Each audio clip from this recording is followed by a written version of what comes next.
Good morning, student. Myself Mukesh Kumar, and today we will discuss about chapter number 2nd in science 7th class, and that is nutrition in animals. In last chapter we have discussed about the nutrition in plants, means कि plants के अंदर nutrition किस type से होता है, ठीक है। और इस चैप्टर के अंदर हम पढ़ेंगे न्यूट्रिशन इन एनिमल्स, कि प्लांट्स और एनिमल्स के अंदर क्या क्या डिफरेंसेस रहेंगे इस चैप्टर के अंदर हम पढ़ने वाले हैं, और क्या क्या दोनों के अंदर सिमिलरिटीज़ रहेगी। ओके, सो स्टार्ट करते हैं हम कि हमने पिछले चैप्टर के अंदर क्या किया था कि प्लांट्स अपना खाना कैसे तैयार करते हैं। अगर थोड़ा बहुत रिमाइंड करें तो ऑटोट्रोपिक एंड हेट्रोट्रोपिक वही मोड थे हमारे। तो इस चैप्टर के अंदर भी हम उन चीज़ों के बारे में नहीं पढ़ेंगे, बट उससे आगे एनिमल्स अपना खाना कैसे तैयार करेंगे, ठीक है। तो वो रहेगा हमारा कि animals get their food from plants. It means we are in heterotrophic mode because we depend upon plants. Okay, क्योंकि प्लांट्स ऑटोट्रोपिक मोड में भी थे, ग्रीन प्लांट्स जितने भी थे हमारे। तो एनिमल्स कहाँ से अपना खाना लेते हैं? प्लांट्स के through.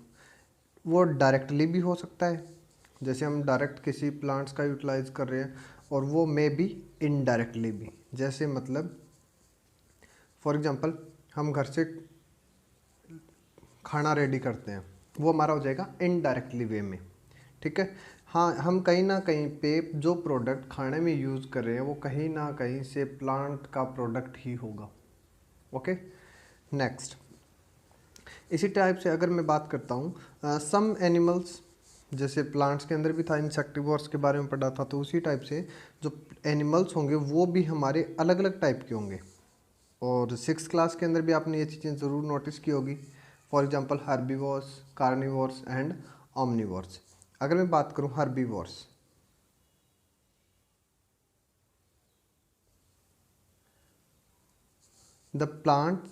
the animal that eat only plant and plant products that are called herbivores. Second same इसी तरह से आप लास्ट टाइम भी किया भी होगा, ठीक है, कि कार्निवोर्स क्या होते हैं? वो एनिमल्स जो सिर्फ या तो फ्लैश या फिर किसी एनिमल पे डिपेंड करते हैं, फ्लैश या एनिमल पे डिपेंड करते हैं, यानी कि या तो मांस खाएंगे या फिर उस एनिमल को डायरेक्टली यूटिलाइज कर लेते हैं, जैसे स्नेक हो गया हमारा, इसी टाइप से। उसके बाद आता है हमारा ओमनिवोर्स। ओमनिवोर्स क्या होगा? हर्बीवोर्स प्लस कार्निवोर्स का combination, that is called omnivores. Okay, तो ओमनिवोर्स क्या करेंगे? वो हर्ब्स को भी यूटिलाइज करते हैं और फ्लैश दोनों को खाते हैं, इसलिए उनको क्या बोलेंगे हम? omnivores. The animals that eat both means herbs plus fleshes, मांस भी खाते हैं और हर्ब्स भी खाएंगे।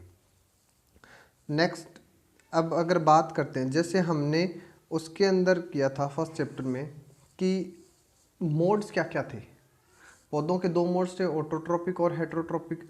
तो सेम उसी टाइप से हम इस चैप्टर के अंदर भी आगे डिस्कस करेंगे। तो एनिमल न्यूट्रिशन में होगा क्या? एनिमल न्यूट्रिशन क्या होगा? Animal nutrition include nutrient requirement. क्यों? क्योंकि हम भी तो पौधों की तरह, जैसे पौधों को एनर्जी चाहिए, हमें भी एनर्जी चाहिए उसी में। तो जो खाना हम खाएंगे उसको बॉडी के अंदर इंटेक करने की जो प्रोसेस होती है उसको हमने न्यूट्रिशन का नाम दिया था, प्लांट्स में भी और इस चैप्टर में भी। Okay, then next, You have studied in class 6 that food consists of many component. Food के अंदर पहले से काफ़ी सारे कंपोनेंट होते हैं जिनका हम यूटिलाइज करते हैं। Try to recall and list them below. ये आप स्टूडेंट पहले आप इस चीज़ को कंप्लीट करोगे, और इस चैप्टर के एंड में जब मैं एक्सरसाइज सॉल्व करेंगे तब इसके बारे में भी आपको कंप्लीट करवा देंगे। ओके, अब द कंपोनेंट ऑफ फूड, अब खाने के अंदर कार्बोहाइड्रेट वो हमारा कॉम्प्लेक्स वे के अंदर होता है, उसको सिंप्लेक्स वे में कन्वर्ट करना पड़ता है, और सिंप्लेक्स वे में कन्वर्ट करने की प्रोसेस को हमने नाम दिया है डाइजेशन का। किस नाम से बोला उसको? डाइजेशन। ठीक है। जो भी खाना हम खाते हैं उसको सिंप्लेक्स के अंदर ब्रेक डाउन करना ज़रूरी होता है, ठीक है। जैसे एग्जांपल अपने बुक के अंदर दिखा रखा आपको, ठीक है, यहाँ पे कि कॉम्प्लेक्स सब्सटेंस इस टाइप से होते हैं, आपस में जुड़े हुए होते हैं, ठीक है। उनको ब्रेक डाउन करेंगे हम। वो ब्रेक डाउन करने का काम हमारे माउथ के बकल कैविटी से स्टार्ट हो जाएगा, जो नेक्स्ट टॉपिक भी अपना। उसके बाद में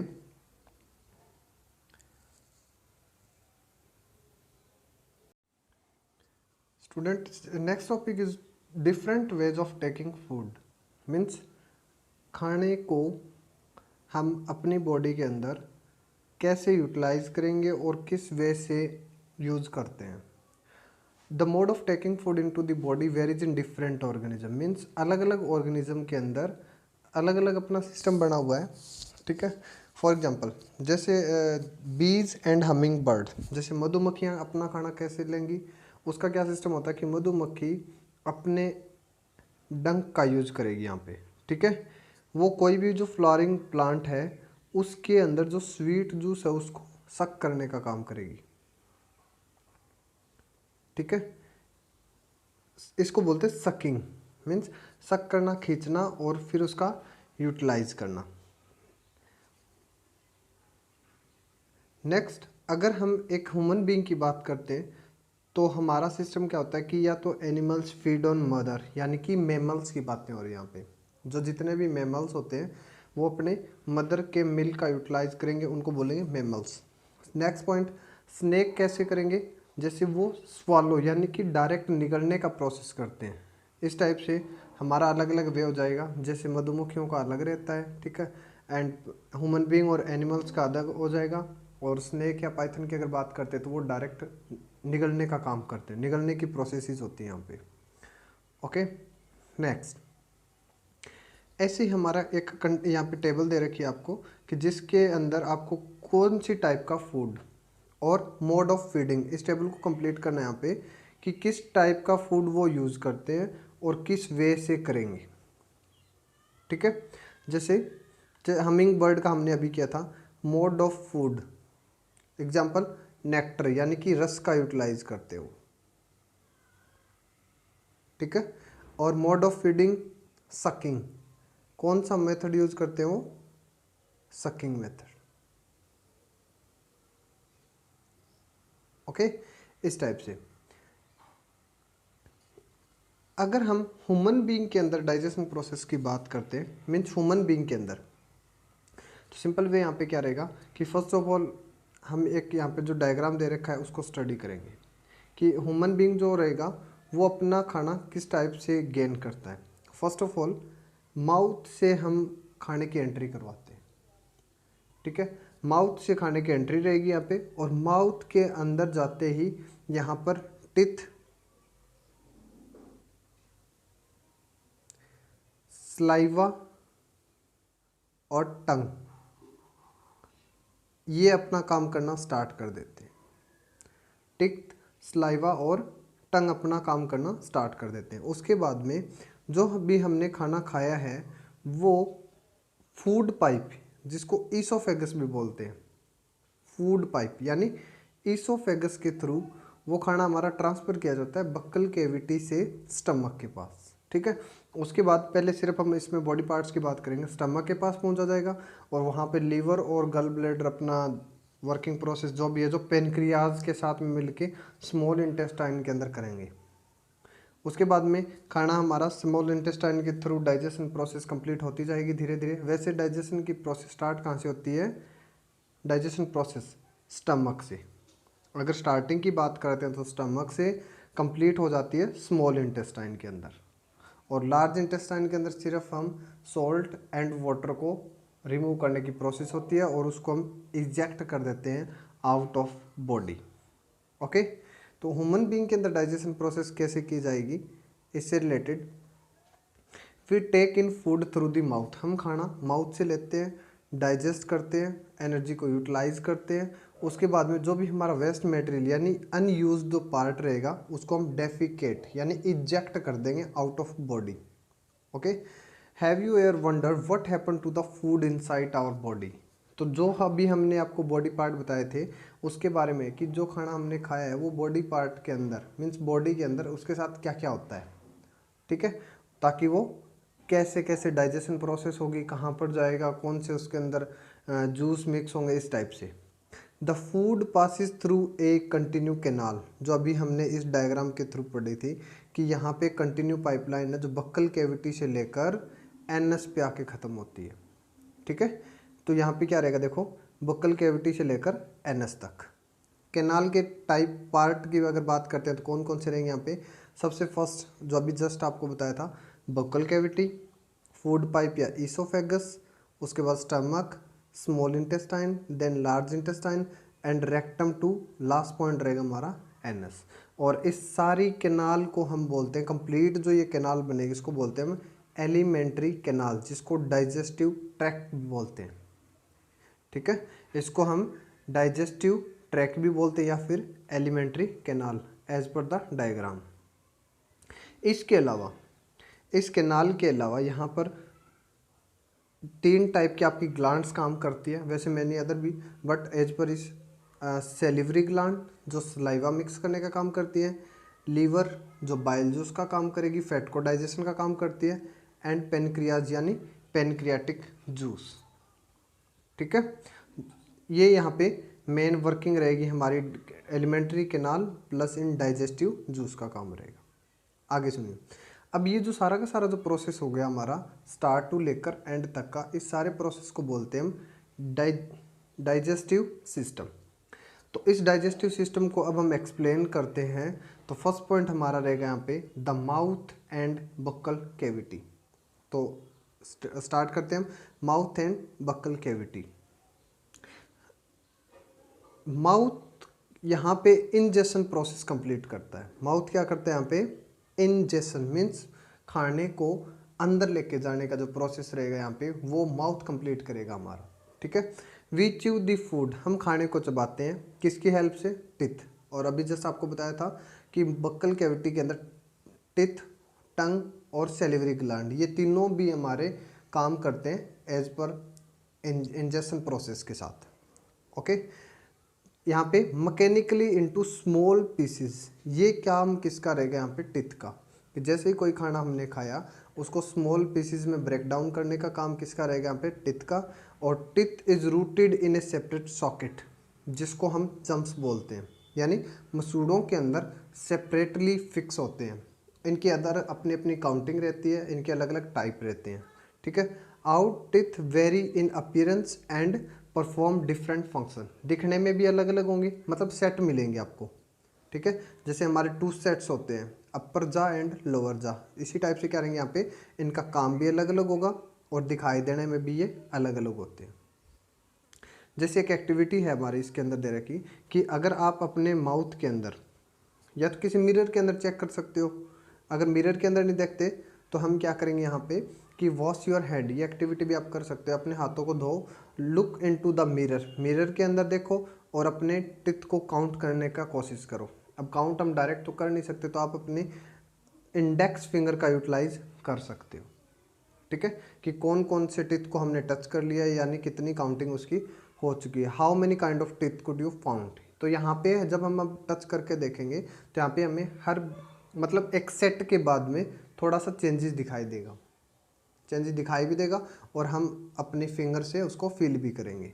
तो ऐसे हमारा जो टॉपिक है अब कि how many type of teeth are there in our jaws, कितने टाइप के टिथ होते हैं यहाँ पे।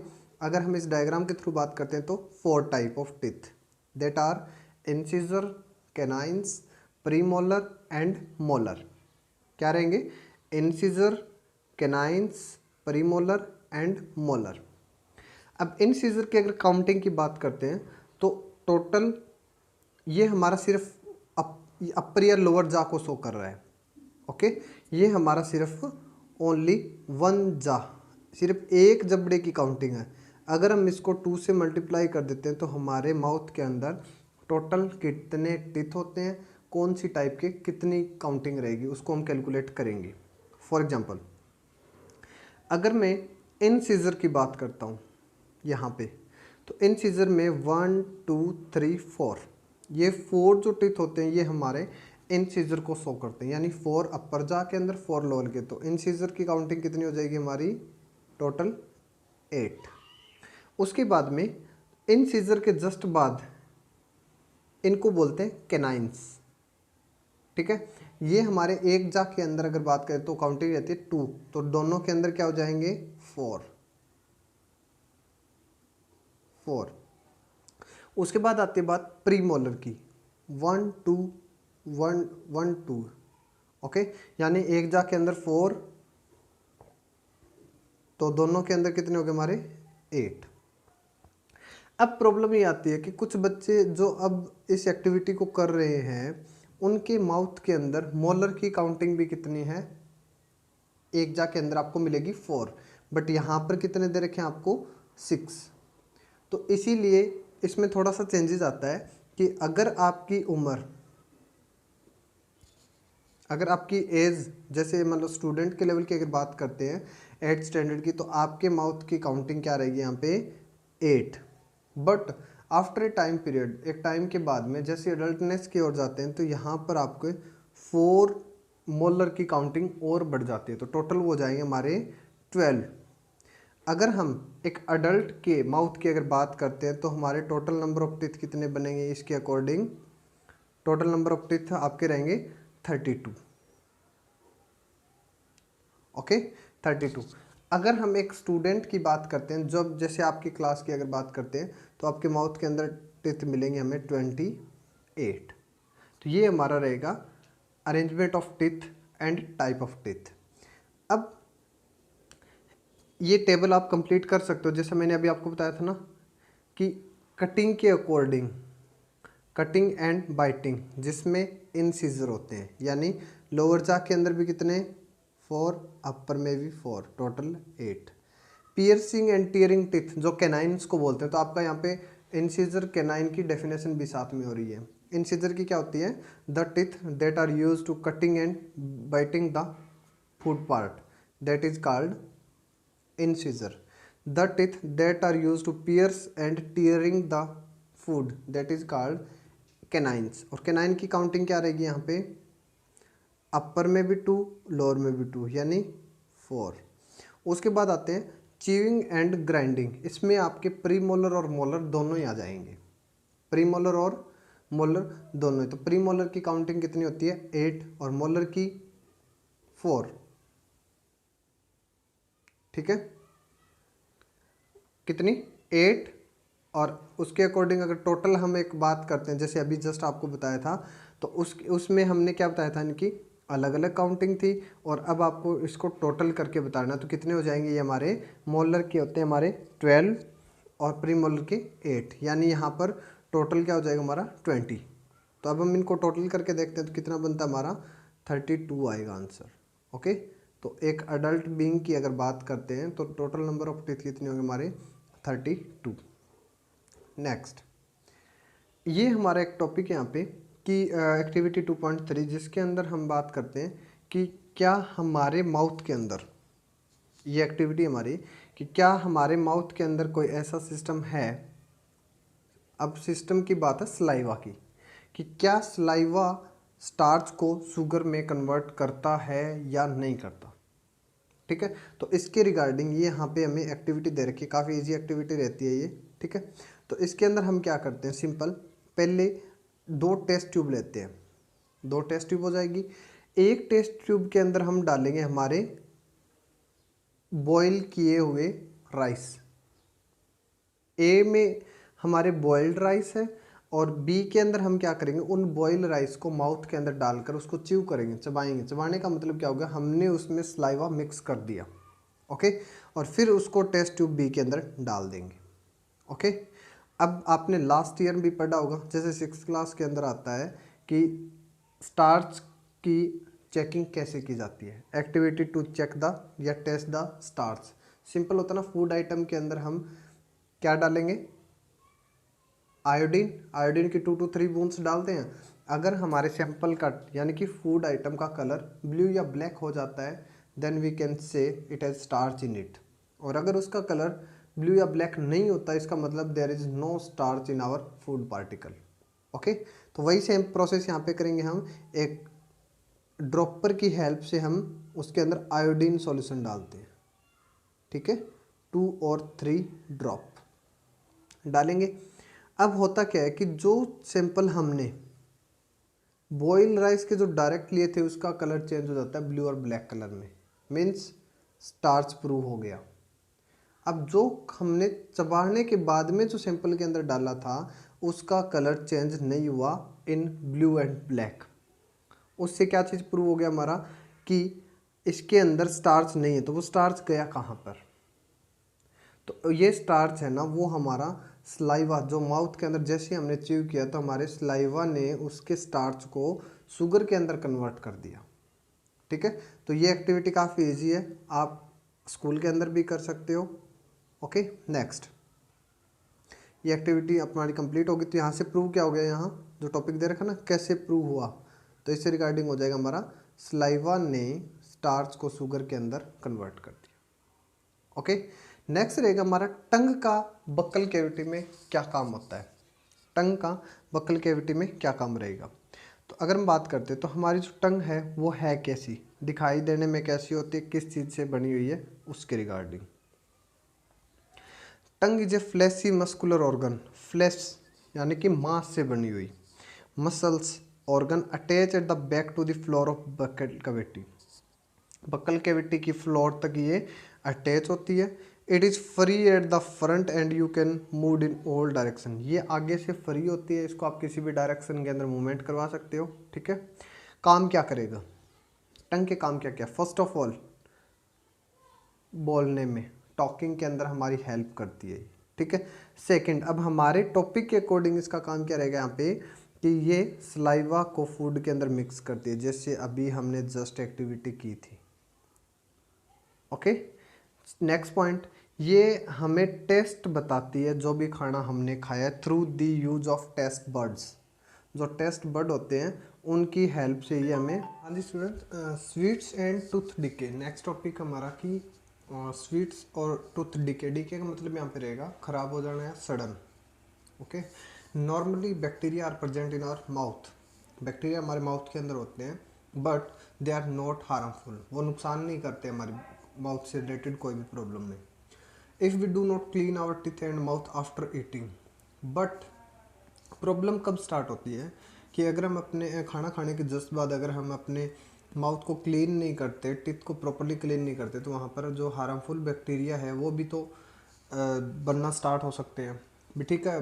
पॉजिटिव वे में भी काम कर रहे थे बट नेगेटिव कुछ बैक्टीरिया होते हैं वो भी वहाँ पर लिव एंड ग्रो स्टार्ट हो जाएंगे।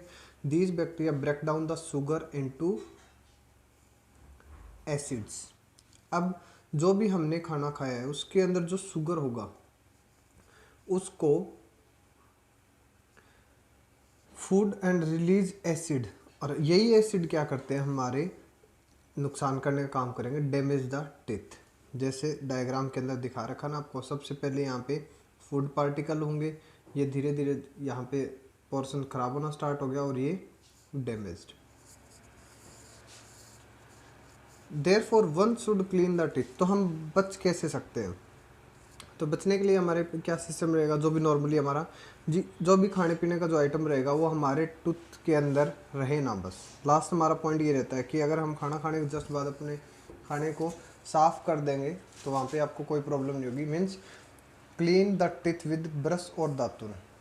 ब्रश और दातुन की हेल्प से आप अपने टिथ वगैरह को साफ़ करेंगे प्रॉपरली। उसके बाद में डेंटल फ्लॉस का यूटिलाइज कर सकते हो आप। फ्लॉस क्या रहेगा, एक थ्रेड होता है जिसको टिथ के अंदर से हम मूव करने का काम करते हैं, तो जो भी हमारा फूड पार्टिकल होता है वो उससे बाहर निकल जाएगा। और ये आप दिन के अंदर 2 बार कर सकते हैं। अगर फ्लॉस का यूज़ नहीं करते तो हम अपने माउथ को खाना खाने के जस्ट बाद प्रॉपरली वॉश भी कर सकते हो। तो इसमें रहेगा स्वीट्स एंड टूथ डिके के अंदर हमारा ये टॉपिक रहता है। इसके अलावा अगर हम जल्दी के अंदर कुछ खाना खा लेते हैं जल्दी के अंदर और टॉक और laugh while eating, you may cough get hiccup, आपको खांसी भी आएगी, हिकअप हिचकी भी आ सकती है, और चॉकिंग सेंसेशन। चॉक का मतलब यहाँ पे रुक जाना, चौक का मतलब रुक जाना। This happen when food particle enter the wind pipe, means जहाँ से हम सांस लेते हैं उस पाइप के अंदर अगर फूड के पार्टिकल आ जाते हैं तो वो चौक हो जाती है। और विंड पाइप क्या करेगी यहाँ पे, air from nostril to the lungs. और ये विंड पाइप का काम होता है, विंड पाइप यहाँ पर क्या करेगी कि नोस्ट्रिल से जो हम सांस लेते हैं उसको लंग्स तक पहुँचाने का काम यहाँ पे नोस्ट्रिल करेगा। और ये विंड पाइप क्या करती है, हमारी फूड पाइप के साथ अटैच होती है। हमारी क्या रहेगी यहाँ पे food, but inside the throat the air and food share a common pass. Means दोनों पाइपलाइन, जैसे नोज की पाइपलाइन और माउथ की पाइपलाइन दोनों एक जगह पे जाकर मीट करती है। Then how the food prevented from entering the wind pipe, तो हमारा जो खाना है वो विंड पाइप के अंदर फंस जाता है। During the act of swallow a flap like valve close the passage of windpipe and guide the food into food pipe। तो इस टाइम पे क्या होता है कि हमारा जो फ्लैप लाइक वाल्व होती है हमारी विंड पाइप के अंदर वो बंद हो जाती है। ठीक है, बंद होने से जो खाना है वो वापस हमारा फूड पाइप के अंदर ट्रांसफर हो जाता है। अगर फूड पाइप पर हमारा कभी भी फूड पार्टिकल विंड पाइप के अंदर अगर चला भी जाता है तो हमें हिकअप और कफ होने के चांसेस बढ़ जाते हैं। नेक्स्ट इसमें रहेगा हमारा कि टेस्ट बड क्या होते हैं हमारे, जैसे टंग का यहाँ पे डायग्राम दे रखा है कि टेस्ट बड क्या होंगे, कैसे काम करते हैं। Next, as per Son in the diagram, हमारी जो टंग है वो बकल कैविटी का जो कंप्लीट पोर्शन है उसको हेल्प करती है। तो टेस्ट बड के अंदर क्या रहेंगे कि सबसे आगे का जो टेस्ट बड होता है ये शो करता है हमारा स्वीट्स को, स्वीट्स को करेगा। उसके बाद में सॉल्ट का हो जाएगा। ठीक है, उसके बाद में जो हमारे खट्टे सब्सटेंस होते हैं सॉर, स्वीट, सॉल्टी, सावर, और जो बीच का जो पोर्शन होता है ये जो बीच का पोर्शन रहेगा यहाँ पे वो शो करता है बीटर को, वो शो करेगा हमारे बीटर सब्सटेंस को। मीन्स ये वाला पोर्शन है ये बीटर को शो करता है। तो जैसे हम कोई भी खाना खाते हैं जब वो हमारे इन टेस्ट बड के साथ कांटेक्ट में आता है तो टेस्ट बड एक्टिव हो जाते हैं और वो उसी टाइम हमें सेंस करेंगे कि जो खाना हमने खाया है उसका स्वाद कैसा है, वो सॉल्टी है, सार है या स्वीट्स है और मे बी बीटर, इस टाइप चीज़ है। नेक्स्ट जो हमारा टॉपिक रहेगा इसमें कि फूड पाइप, फूड पाइप क्या होती है। सिंपल अगर बात करते हैं तो फूड पाइप, फूड को ट्रांसफ़र करने के लिए जो पाइपलाइन रहेगी हमारी उसको बोलते हैं फूड पाइप। और इसका सेकंड वर्ड हमारा यहाँ पे रहेगा ईसोफेगस, इसको ईसोफेगस के नाम से भी बोलते हैं। अब फूड पाइप क्या रहेगी यहाँ पे, फूड को ट्रांसफ़र करना है कहाँ से कहाँ तक, बक्कल कैविटी से लेकर स्टमक तक ट्रांसफ़र करने वाली पाइपलाइन को हम बोलते हैं फूड पाइप। अगेन, फूड को बक्कल कैविटी से ट्रांसफ़र करने वाली पाइपलाइन को क्या बोलते हैं, फूड पाइप। यानी बक्कल कैविटी से लेकर स्टमक तक जो ट्रांसफ़र करती है उस पाइपलाइन को बोलते हैं हम food pipe. Okay, next food. अब फूड को नीचे ले जाने का काम कौन करेगा, अभी जस्ट हमने टॉपिक किया था टंग के बारे में कि टंग टेस्ट बड का काम तो करती है बट फूड को आगे ट्रांसफ़र करने का काम भी किसके अंडर रहेगा हमारा, यहाँ से। Food is push down by the movement of the wall of food pipe. Actually this movement takes place throughout the alimentary canal and push the food downward. और ये जो काम करता है इसको काम करने में हेल्प कौन करता है, यहाँ पे टंग करेगी। ठीक है, next, if the food is not accepted by our stomach and is vomited out. अगर कोई खाना हम ऐसा खा लेते हैं जो हमारे स्टमक तक पहुंच नहीं पाता या फिर उससे एक्सेप्ट नहीं हो पाता तो वो फूड हमारा क्या हो जाएगा, वॉमिटेड आउट, यानी हमें उल्टी आ जाएगी और वो फूड पार्टिकल वो हमारा आउट ऑफ बॉडी हो जाता है। ओके, ये हमारा है कैनाल यानी फूड पाइप का काम। नेक्स्ट है हमारा पोर्शन द स्टमक।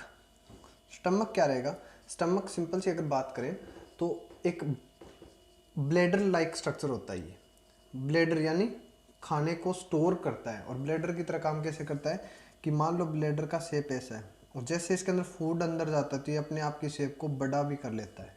और अगर इसकी शेप की बात करते हैं तो किस टाइप की होती है फूड की, जो स्टमक की वो रहेगी हमारी जे शेप, मीन्स ये इस टाइप की शेप में होता है इसलिए इसको क्या बोलते हैं हम, जे शेप।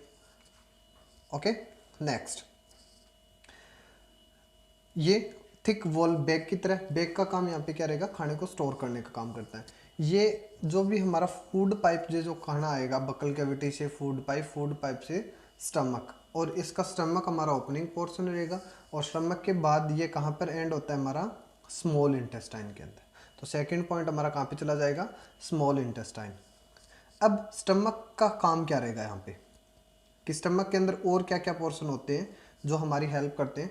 तो स्टमक के अंदर जो इनर लाइनिंग होती है वो 3 पोर्शन में बनती है। एक तो म्यूकस अगर हम बात करते हैं, दूसरा हाइड्रोक्लोरिक एसिड छोड़ता है, थर्ड हमारा डाइजेस्टिव जूस। ठीक है, म्यूकस हमारी हेल्प करता है स्टमक की जो इंटरनल लाइनिंग होती है, मीन्स वहाँ पर कोई इफेक्ट ना पड़े, जो भी खाना हमने खाया है उसमें हेल्प करती है। सेकंड पॉइंट, एसिड यहाँ पे क्या काम करता है, बैक्टीरिया जितने भी हमारे खाने के साथ हमारी बॉडी के अंदर एंट्री कर जाते हैं स्टमक के अंदर, उनको ख़त्म करने का जो काम करेगा वो रहेगा हमारा एसिड। ठीक है, नेक्स्ट पॉइंट यहाँ पे है कि एक तो ख़त्म करना, दूसरा हमारे खाने को एसिडिक नेचर में कन्वर्ट करने का काम भी किसका रहेगा, एसिड का। द डाइजेस्टिव जूस जो थर्ड पोर्शन हमारा यहाँ पे, वो क्या काम करता है कि जितने भी हमने जो खाना खाया है उसके अंदर जो प्रोटीन है, ठीक है, उनको सिंपलर पोर्शन के अंदर, सिंपलर सब्सटेंस के अंदर ब्रेक डाउन करना, ये हमारा स्टमक का काम है। थोड़ा रिवाइज कर देते हैं, स्टमक क्या क्या सिस्टम रहेगा यहाँ पे, कि स्टमक हमारा एक जे शेप थिक वॉल रहेगा, बैग लाइक स्ट्रक्चर जो मसल से बना हुआ कंप्लीटली। जैसे ही खाना खाते हैं ये अपनी शेप को चेंज कर देता है, और इसके अंदर हमारे पास म्यूकस, हाइड्रोक्लोरिक एसिड और कुछ डाइजेस्टिव जूस होते हैं। डाइजेस्टिव जूस तो सिंपल डाइजेशन के लिए, यानी कि सिंप्लेक्स फॉर्म में कन्वर्ट करना है कॉम्प्लेक्स फूड पार्टिकल को। इसके अलावा जो म्यूकस रहेगा वो इंटरनल जो लाइनिंग होती है स्टमक की, उसकी हेल्प करता है किसी भी नुकसान होने से, मीन्स इंटरनल जो भी डैमेजिंग होती है उसमें हेल्प करता है। उसके अलावा नेक्स्ट यहाँ पे रहेगा हाइड्रोक्लोरिक एसिड, ये हेल्प करता है बैक्टीरिया को किल करने के लिए अंदर, और साथ में हमारा जो फूड पार्टिकल है उसको एसिडिक नेचर में कन्वर्ट करने के लिए। नेक्स्ट टॉपिक हमारा यहाँ पे the small intestine. Small intestine क्या होती है, नेम इसका स्मॉल इंटेस्टाइन है, बट लेंथ इसकी लार्ज इंटेस्टाइन से ज़्यादा है। Means the small intestine is coil form के अंदर होती है, क्वाइल का मीन्स इस वे में। ठीक है, अगर इस वे में ना हो तो 7.5 मीटर तो हमारी टोटल लेंथ ही नहीं होती बॉडी की, तो ये एडजस्ट कैसे होता है, इसलिए क्या करते हैं इसकी शेप हमेशा क्वाइल फॉर्म में होती है इस टाइप से। ओके, तो ये क्वाइल की फॉर्म में होती है, और इसकी लेंथ लगभग एट अबाउट 7.5 मीटर। कुछ बुक्स के अंदर अगर 10th में बात करते हैं तो वहाँ पे 7 मीटर भी दिया हुआ मिलेगा। It receive secretion from the liver. इसके अंदर क्या होता है कि एक लीवर, पेनक्रियाज जो जूस छोड़ते हैं, लीवर छोड़ता है बाइल जूस, ठीक है, और पेनक्रियाज छोड़ता है pancreatic juice. Pancreas pancreatic juice and liver bile juice. ठीक है, वो दोनों जो सीक्रेशन रहेंगे वो हमारा स्मॉल इंटेस्टाइन के अंदर ही सीक्रेट करते हैं। फायदा क्या होगा, अब लीवर जो होता है वो हमारा रेडिश ब्राउन कलर की एक ग्लैंड है जो अपर पार्ट में होती है, abdomen on the right side. यानी अगर मैं लेफ्ट साइड में यहाँ पे स्टमक की बात करता हूँ तो ये राइट साइड में मिलेगा और अब्डोमेन से ऊपर। ठीक है, और एक चीज़ और कि जो लीवर रहेगी ये हमारी लार्जेस्ट ग्लैंड होती है हमारी बॉडी के अंदर। तो ये क्वेश्चन भी बन सकता है हमारा 1 मार्क्स का, name of the largest gland in our body and that is liver. Next, इसके अंदर बाइल जूस होता है, ये हो गया ना लार्जेस्ट ग्लैंड। इसके बाद ये इट सीक्रेट बाइल जूस, और बाइल जूस जहाँ पर इकट्ठा होता है वो एक सेक लाइक स्ट्रक्चर है, मीन्स सेक का मतलब होता है बोरा। ठीक है, बट यहाँ पे एक स्ट्रक्चर बना होता है जिसके अंदर बाइल जूस इकट्ठा होता है, और उसको क्या बोलते हैं हम, गल ब्लेडर। उसका नेम रहेगा गल ब्लेडर। और बाइल जूस का काम क्या रहेगा, मेन यहाँ पे इंपॉर्टेंट जो रोल है वो है फैट को डाइजेस्ट करना। क्या काम रहेगा यहाँ पे, फैट को डाइजेस्ट करने का काम हमारा बाइल जूस करेगा। नेक्स्ट, उसके बाद आता है कि पेनक्रियाज क्या होते हैं। पेनक्रियाज हमारी क्रीम कलर की ग्लैंड होती है जो स्टमक से जस्ट नीचे होगी। ठीक है, और ये कौन सा जूस छोड़ती है यहाँ पे, पेनक्रियाटिक जूस, और पेनक्रियाटिक जूस का काम क्या है यहाँ, कार्बोहाइड्रेट, फैट और प्रोटीन को ब्रेक डाउन करने का काम रहेगा। कार्बोहाइड्रेट, फैट एंड प्रोटीन को सिंपलेक्स फॉर्म के अंदर ब्रेक डाउन करना। Okay, next the partially digest. अब जो स्मॉल इंटेस्टाइन के अंदर जो डाइजेशन प्रोसेस है वो लगभग कंप्लीशन की ओर चलता जाता है। ठीक है, अब जो पहले जो स्टमक ने भी कुछ डाइजेस्ट कर दिया तो उसको बोलेंगे हम पार्सली डाइजेस्ट। अब स्टमक ने पार्सली डाइजेस्ट कर दिया,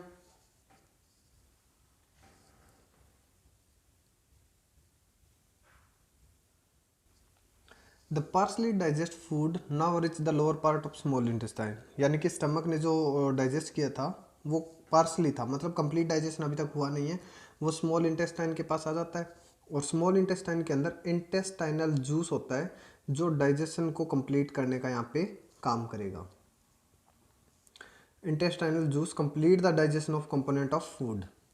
अब कैसे करता है कि कार्बोहाइड्रेट है उसको तो ब्रेक डाउन हो जाएगा यहाँ पे शुगर, जैसे ग्लूकोज बोल दो, फैट को फैटी एसिड में, ग्लिसरॉल के अंदर, एंड प्रोटीन को एमिनो एसिड। तो यहाँ पे हमारे 3 पॉइंट्स बनेंगे। क्या क्या रहेगा यहाँ पे, दोबारा देखते हैं कि कार्बोहाइड्रेट को किस में तोड़ा जाता है, यहाँ पे शुगर और ग्लूकोज, फैट को फैटी एसिड, ठीक है, और ग्लिसरॉल, और प्रोटीन को एमिनो एसिड में तोड़ा जाता है। Absorption in the small intestine, कि स्मॉल इंटेस्टाइन के अंदर अब्जॉर्ब होता कैसे है, कि स्मॉल इंटेस्टाइन के अंदर हमारा फूड चला जाएगा, पार्सली डाइजेस्ट होता है, तो वहाँ से एनर्जी कैसे ली जाएगी, कैसे उसका यूटिलाइज किया जाए। तो इसके लिए क्या होता है कि the digested food can now pass into the blood vessel in the wall of intestine. अब हमारे स्मॉल इंटेस्टाइन होते हैं, वहाँ से जो जितना फूड हमारा डाइजेस्ट होता जाएगा वो ब्लड वेसल के थ्रू पूरी बॉडी के अंदर ट्रांसफर होता है। ठीक है, और इस प्रोसेस को कहते हैं absorption. This process is called absorption. तो ये काम कौन करेगा, कि अब्जॉर्ब करने का काम कौन करता है। तो इसके लिए क्या होता है कि जो स्मॉल इंटेस्टाइन है उसकी इनर वॉल के ऊपर फिंगर लाइक प्रोजेक्शन होती है। There are 1000 finger like projection, means finger के जैसी प्रोजेक्शन बनी होती है। ठीक है, और जिनको हम बोलते हैं विलाई। ये विलाई क्या काम करती है, यहाँ पे विलाई का काम मेन रहेगा कि ये एक तो सरफेस एरिया को बढ़ाने का काम कर रही है, क्योंकि सिंपल जो सरफेस एरिया है उससे ज़्यादा सरफेस एरिया हमारा क्या बनेगा जब ये फिंगर लाइक प्रोजेक्शन कंप्लीट करती है। एक तो हमारा ये फ़ायदा होगा। सेकंड, जो अब्जॉर्प्शन होगा वो विलाई करेगी, क्योंकि विलाई के ऊपर क्या होते हैं, आउट ग्रोथ होती है जो उसकी हेल्प करती है अब्जॉर्ब करने के लिए। Next, the villi increase the surface area. Each villous, यानी कि सिंगल की अगर बात करते हैं तो villous has a network of thin and small blood vessel, क्योंकि हमने जस्ट पढ़ा है कि जो स्मॉल इंटेस्टाइन के अंदर जो खाना डाइजेस्ट होता है वो ब्लड वेसल के थ्रू पूरी बॉडी के अंदर ट्रांसफर होगा। तो ब्लड वेसल को एनर्जी देने का काम कौन कर रहा है यहाँ पे, तो वो रहेगी विलस या villi. The surface of the villi absorb and digest food material. The absorb substance are transport via blood vessel to different organ of the body. अब यहाँ पर different organ of the body, और organ से cell के पास जाएगा, और जो एनर्जी हमारी बॉडी के सेल तक जाती है, यानी कंप्लीट सेल तक पहुंचने की जो प्रोसेस होती है ना, उसको हम बोलते हैं assimilation. Okay, this is called assimilation, means जो एनर्जी हमारी पहले ऑर्गन से टिश्यूज से सेल, यानी पूरी बॉडी के अंदर ट्रांसफर हो जाएगी, उसको हमने नेम दिया assimilation. In the cell glucose break down with the help of oxygen into CO2, means ये तो सभी को पता है कि ग्लूकोज यानी C6H12 एंड O6 जब ये ऑक्सीजन की प्रेजेंस में आते हैं तो CO2, वाटर और प्लस एनर्जी में कन्वर्ट हो जाते हैं। ओके, और वही एनर्जी हमारी रिलीज की जाती है पूरी बॉडी के अंदर। ओके, अब होता क्या है कि स्मॉल इंटेस्टाइन के अंदर लगभग डाइजेशन प्रोसेस हमारी कंप्लीट हो जाती है, बट कुछ अनडाइजेस्टेड और अनअब्जॉर्ब्ड सब्सटेंस है ना वो बच जाते हैं, और वो अब किसके पास जाएंगे, हमारी लार्ज इंटेस्टाइन के अंदर।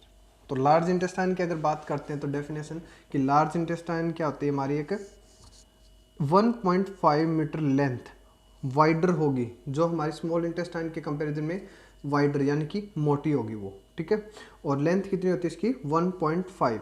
इसमें सिंपल, क्योंकि इसमें ऑब्जॉर्व करने को तो और कुछ बचा ही नहीं है खाने के अंदर, लगभग तो डाइजेशन प्रोसेस हमारी कंप्लीट हो चुकी है। बचा क्या, सिर्फ या तो वाटर या फिर सॉल्ट के पार्टिकल, यानी सॉल्ट और वाटर को डाइजेस्ट करने का काम कौन करेगा यहाँ पे, लार्ज इंटेस्टाइन। जब किसी फूड पार्टिकल के अंदर से अगर हम सॉल्ट और वाटर को निकाल देते हैं तो वो क्या बचेगा, फिर वो हमारे पास कुछ सॉलिड सब्सटेंसेस बचेंगे। द रिमेनिंग वेस्ट, जो सॉलिड सब्सटेंसेस बचेंगे ना, उसको बोलते हैं remaining waste passed into the rectum and remains there as semi solid faeces. Means solid या सेमी सॉलिड जो फीसिस बनेंगे वो हमारे बॉडी के थ्रू हम क्या करते हैं, आउट कर देते हैं। और उसमें जो ऑर्गन हमारी हेल्प करता है उसको बोलते हैं एनस, ठीक है। और जो आउट ऑफ बॉडी करने का जो यहाँ पे प्रोसेस होता है उस प्रोसेस को बोलते हैं ईजेशन process, that is called ईजेशन process. यानी हमारी बॉडी के अंदर अब तक जो हमने टॉपिक पढ़ा है उसके अकॉर्डिंग कौन कौन सी प्रोसेस स्टार्ट हुई थी। सबसे पहले जो प्रोसेस, थोड़ा सा रिवाइज कर देते हैं इसको। सबसे पहला जो प्रोसेस था वो था हमारा इंजेशन। सबसे पहला प्रोसेस था इंजेशन,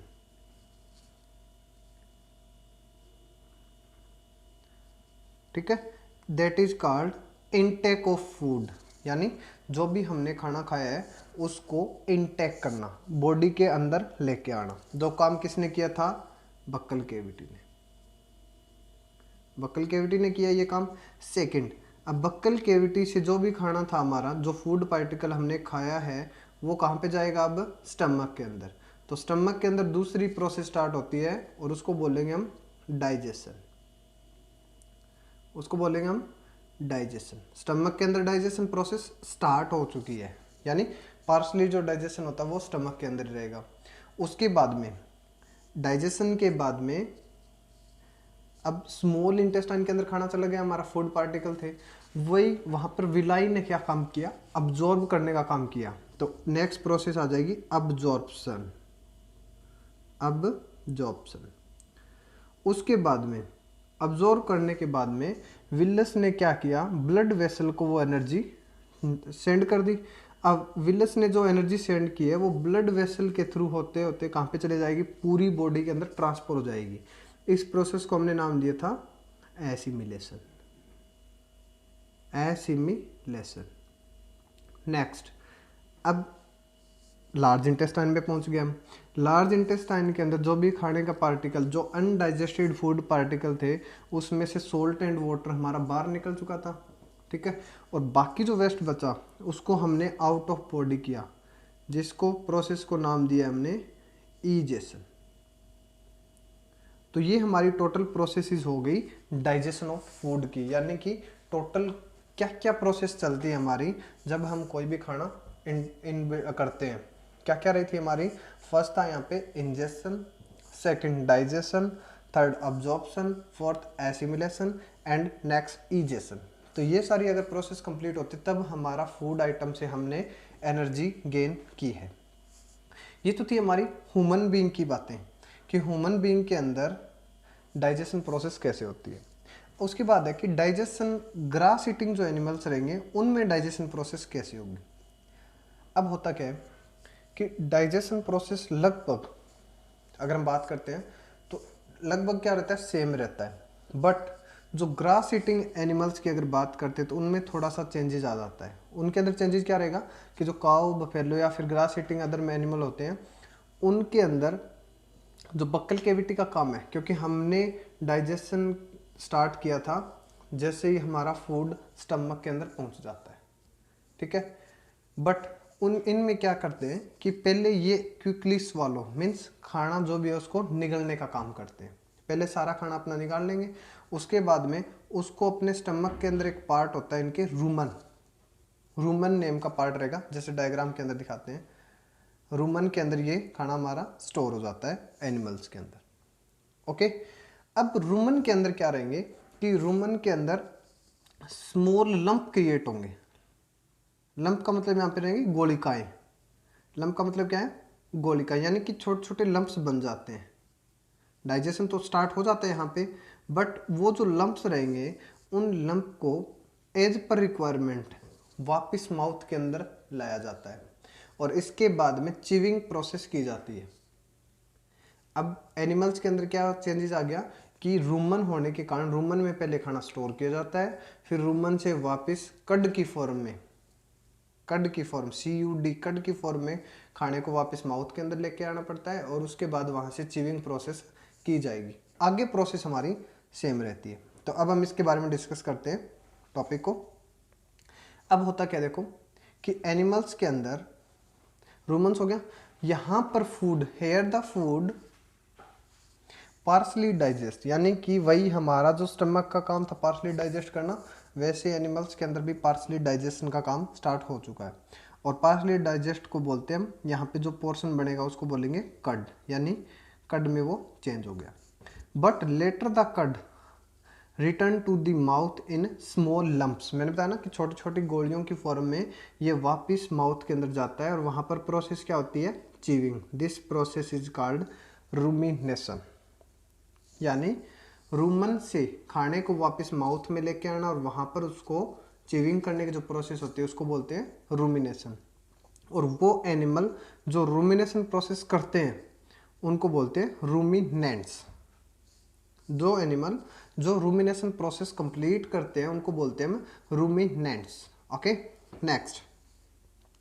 अब ग्रास के अंदर क्या होता है कि सेलुलोज बहुत ज़्यादा होता है। The grass is rich in cellulose, ठीक है। अब सेलुलोज क्या है? जैसे ग्लूकोज है वैसे सेलुलोज भी हमारा क्या है? कार्बोहाइड्रेट का टाइप है। बट जो ये एनिमल्स होते हैं, जो ग्रास ईटिंग एनिमल्स होते हैं ना, इनके अंदर रूमन होने के कारण ये उसको इजीली डाइजेस्ट कर जाते हैं, इजीली डाइजेस्ट कर देंगे। बट ह्यूमन बीइंग के अंदर क्या होता है कि रूमन जैसा कोई सिस्टम नहीं होता, तो इसलिए ना ही हमारे अंदर सीकम, CAECU कम, ठीक है, ये भी वर्ड यूज करते हैं कई जगह, बट रूमन भी आप यूज कर सकते हो। तो ह्यूमन बीइंग के अंदर रूमन्स नहीं होता, तो इसलिए हम ये डाइजेशन नहीं कर सकते। सेकंड, एनिमल्स है ना कुछ, जैसे horse, rabbit have a large sac like structure called caecum between CAECUM, ठीक है, between the oesophagus and small intestine. Okay, तो उनके अंदर डाइजेशन कैसे होता है? देखो जैसे रूमन का सिस्टम हो गया, इनके अंदर एक CAECUM जो यहाँ पे वर्ड दिख रहा है, ऐसा स्ट्रक्चर होता है जिसके अंदर क्या होते हैं?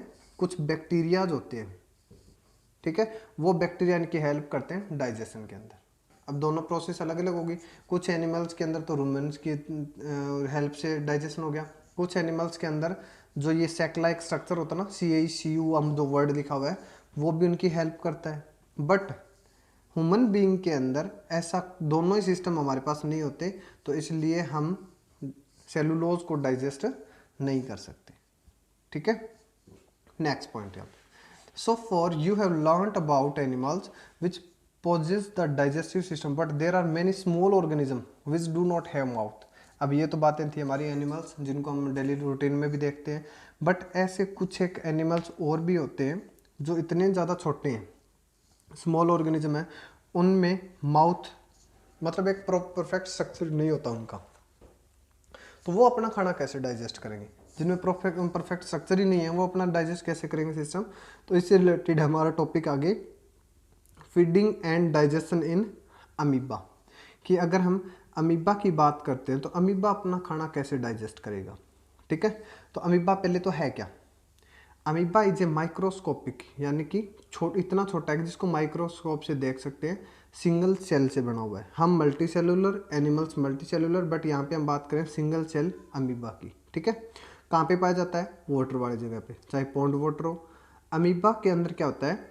Cell membrane, rounded dense nucleus और कुछ बबल लाइक वैक्यूल होते हैं, ठीक है, जो साइटोप्लाज्म यानी कि लिक्विड के अंदर, ठीक है ना, सेल के अंदर एक लिक्विड भरा होता है, जेली लाइक सब्सटेंस जिसको साइटोप्लाज्म बोलते हैं, उसके अंदर कुछ राउंड्स बबल लाइक वैक्यूल्स होते हैं, इनका अपना अपना अलग अलग काम होता है।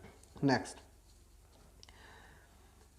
Amoeba constant change its shape अब अमीबा की कोई परफेक्ट शेप एंड साइज तो है नहीं, तो जिस साइड के अंदर अमीबा को फूड पार्टिकल मिलता है, जैसे डायग्राम के अंदर आपको शो किया गया ना कि यहाँ से जैसे ही कोई फूड पार्टिकल मिलता है तो अमीबा के जो फॉल्स फिट होते हैं, फॉल्स फिट का मतलब यहाँ पे है सूडोपोडिया बोलते हैं इसको, यानी ये कहीं से भी अपना मूवमेंट कर सकता है। ठीक है, तो जैसे ही इसको खाने का कोई पार्टिकल मिलता है ये उसी साइड अपने आप को मूव कर लेता है और उस खाने को अपनी बॉडी के अंदर इंजेक्ट कर लेता है और उसको कहाँ पे छोड़ देता है, फूड वैक्यूल के अंदर। जैसे हमारा स्टमक था वैसे इसके अंदर फूड वैक्यूल है, और फूड वैक्यूल के अंदर जाने के बाद में क्या होता है, फूड वैक्यूल के अंदर there are many type of digestive juice. ठीक है, डाइजेस्टिव सब्सटेंस होते हैं जो उस खाने को डाइजेस्ट कर जाते हैं, और जो वेस्ट मटेरियल होगा वो अपनी बॉडी में से कहीं से भी इजेक्ट कर देते हैं। ये हमारा अमीबा का। उसके बाद में ये ना amoeba feed on some microscope organism, क्योंकि ये खुद इतना छोटा है कि छोटे चीज़ों को गेन करेगा यहाँ पे। व्हेन इट सेंस फूड, जैसे इसको खाना दिखाई देता है, सेंस करता है, ये अपने फॉल्स फिट यानी कि सूडोपोडिया की हेल्प से उस पार्टिकल, उस फूड पार्टिकल को क्या करेगा, एनगल्फ कर जाता है, अपने अंदर गेन कर जाता है। ठीक है, और कहाँ पे पहुँचता है वो, फूड वैक्यूल के अंदर।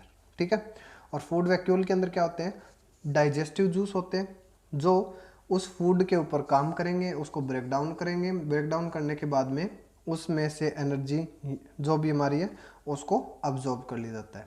अब उस अब्जॉर्प्शन किया हुआ जो पार्टिकल होंगे उसकी हेल्प किस में होती है हमारी, उसकी ग्रोथ के अंदर, उसकी बॉडी के अंदर जो भी चेंजेस आते हैं उससे रिलेटेड। ठीक है, जो क्योंकि सिंगल सेल है उसमें भी तो हेल्प करेगा ना, उसको मल्टीप्लाई करने के लिए, अपनी बॉडी को मेंटेन करने के लिए।